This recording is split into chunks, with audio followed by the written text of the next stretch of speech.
بسم اللہ الرحمن الرحیم۔ السلام علیکم ویورز، پرانے وقت کی بات ہے کہ مدینہ منورہ میں ایک دفعہ قحط پڑ گیا، اور وہ قحط اتنا شدید تھا کہ کھانے پینے کی تمام اشیاء جو تھی وہ بالکل ختم ہو چکی تھی، اور لوگ وہاں سے ہجرت کر رہے تھے۔ تو اسی دور میں ایک آل رسول میں سے خاتون تھیں، ان کے ساتھ بیٹیاں تھیں۔ تو ظاہر ہے اشیاء خردونوش کچھ میسر نہیں تھا، تو ان کو بھی ہجرت کرنا ہی پڑی۔ تو یہ خاتون ہجرت کر کے چلتے چلتے کہیں سمرقند پہنچ جاتی ہیں۔ جب یہ لوگ سمرقند اپنے قافلے سے علیحدہ ہوتے ہیں، ان کا وہیں کا پروگرام تھا، تو شام تقریباً نزدیک تھی، ایک درخت کے نیچے بیٹھ جاتی ہیں۔ تو وہاں سے گزرنے والا ایک شخص ان سے کہتا ہے کہ اماں آپ ادھر بیٹھی ہوئی ہیں، تو آپ ایسے کریں، یہاں دو ڈیرے دار ہیں، دو رئیس سخی چودھری لوگ ہیں، ایک مسلمان ہے، وہ اس علاقے کا حاکم بھی ہے، اور ایک مجوسی ہے۔ آپ اگر ان دونوں میں سے کسی کے پاس چلی جائیں تو آپ کے کھانے پینے رہائش کا انتظام ہو سکتا ہے۔ تو وہ اماں جو تھیں وہ ظاہر مسلمان تھیں اور آل رسول میں سے بھی تھیں، تو انہوں نے ترجیح دی کہ پھر مجھے بیٹا پہلے بتاؤ کہ مسلمان جو حاکم بھی ہے اور سخی بھی آپ بتا رہے ہو، ڈیرے دار ہے، چودھری ہے یہاں کا، تو مجھے اس کا ایڈریس سمجھا دو۔ وہ سمجھا دیتا ہے، وہ ادھر چلی جاتی ہیں۔ تو دروازہ ناک کرتے ہیں، تو ان سے کہنا کہ اندر اپنا وہ جو آدمی تھا اس سے بلایا جاتا ہے کہ باہر خاتون ملنا چاہتے، وہ آ جاتے ہیں۔ تو وہ کہتا ہے حاکم کہ ہاں ماں کیسے آنا ہوا؟ تو وہ کہتی ہیں کہ جیسے تمہیں پتہ ہوگا کہ مدینہ منورہ شدید قحط کا شکار ہے، تو ہم لوگ وہاں سے آئے ہیں، میرے ساتھ بیٹیاں ہیں، ہم تو باہر درخت کے نیچے بیٹھے تھے، تو وہاں سے ایک شخص نے بتایا کہ تمہارے متعلق کہ تمہارے پاس کوئی رہائش کا، کوئی خوردونوش کا انتظام مل سکتا ہے، تو ہمارے پر مہربانی کرو، ظاہر ہے ہمارا رہائش کا بندوبست کرو، بھوک بھی ہے، آرام بھی کرنا ہے۔ تو وہ کہتے ہیں کہ میں ایسے ہے کہ ایسے قحط تو پڑا ہوا ہے، ہر دوسرا بندہ آ کے ہمیں کہہ رہا ہے کہ میں آل رسول سے ہوں،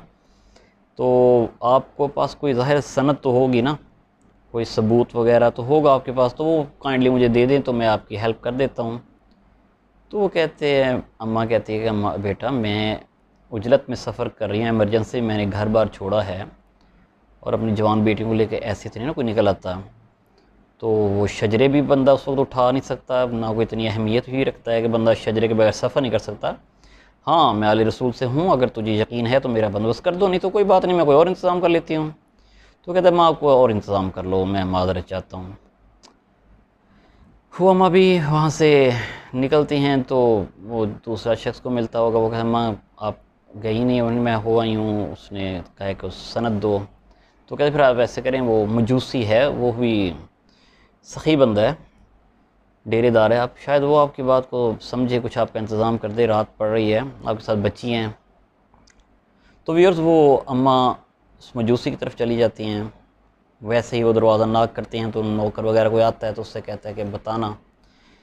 کہ مدینہ منورہ سے ایک خاتون ہے، اس کے ساتھ اس کی بچیاں ہیں، اور وہ آل رسول سے ہے، تو ظاہر ہے کچھ کھانے پینے کا، کچھ رہنے سہنے کا انتظام اس لیے حاضر ہوئے ہیں وہ لوگ۔ تو وہ کہتے ہیں کہ وہ جو مجوسی تھا نا، بھاگ کے باہر آتا ہے اور اپنی بیوی کو بھی ساتھ لے آتا ہے، اور کہتا ہے کہ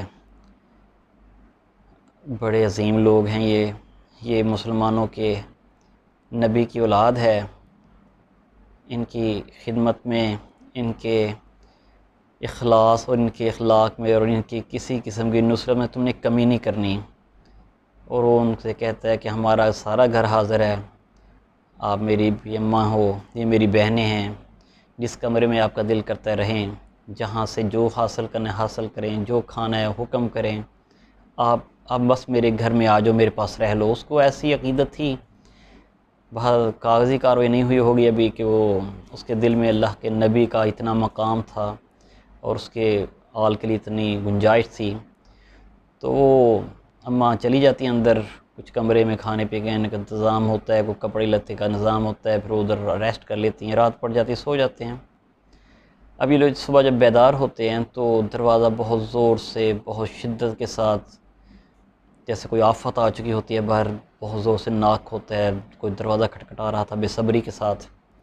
تو وہ مجوسی خود نا بڑے غصے میں آتا ہے کہ نوکر دروازہ کھولنا، وہ خود باہر جاتا ہے۔ وہ دیکھتا ہے کہ اس شہر کا جو حاکم تھا، جس کے اوپر وہ اماں جس کے پاس پہلے گئی تھیں،